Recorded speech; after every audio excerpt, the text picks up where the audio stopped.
জয়পুরহাটে আকেলপুর উপজেলা প্রশাসন futsal football টুর্নামেন্টের ফাইনাল অনুষ্ঠিত। বসুন্ধরা টিস্যুতে ছাড়ের ছড়াছড়ি। বসুন্ধরা টিস্যু নিয়ে এলো নিশ্চিত ছাড়। আক্কেলপুরে তারুণ্যের উৎসব 2025 দ্বিতীয় ভাষণ উদযাপন উপলক্ষে আয়োজিত উপজেলা প্রশাসন ফুটসাল ফুটবল টুর্নামেন্টের বৃহস্পতিবার বিকাল 5:30টায় উপজেলা পরিষদ মাঠে তীব্র প্রতিদ্বন্দ্বিতাপূর্ণ ফাইনাল খেলা অনুষ্ঠিত হয়।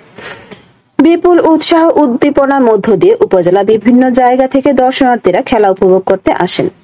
ফুটসাল ফুটবল খেলায় উপজেলা প্রকৌশলী বিভাগের 3-1 গোলে হারিয়ে উপজেলা প্রশাসন একাদশ চ্যাম্পিয়ন হয়।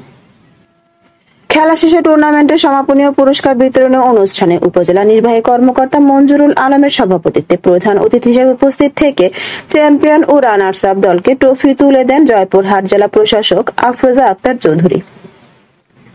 এ সময় অন্যান্যদের মধ্যে উপস্থিত ছিলেন উপজেলা সহকারী কমিশনার ভূমি আবিদা খান বৈশাখী, উপজেলা বিএনপি সভাপতি কামরুজ্জামান কমল, সাধারণ সম্পাদক আরিফ ইফতেখার রানা, সাবেক মেয়র আলমগীর চৌধুরী বাদশা, জেলা জামায়াতের সহকারী সেক্রেটারি রাশেদুল আলম সবুজ, থানার ভারপ্রাপ্ত কর্মকর্তা শফিকুল ইসলাম, বিএনপি নেতা রফিকুল ইসলাম চপল, উপজেলা স্বেচ্ছাসেবক দলের যুগ্ম আহ্বায়ক মামুনুর রহমান, গোপীনাথপুর ইউপি চেয়ারম্যান হাবিবুর রহমান সহ উপজেলার বিভিন্ন দপ্তরের কর্মকর্তা ও কর্মচারীরা।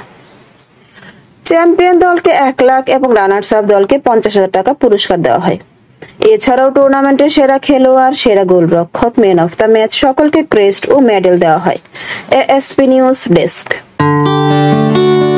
এএসপি নিউজের সাথে থাকার জন্য ধন্যবাদ।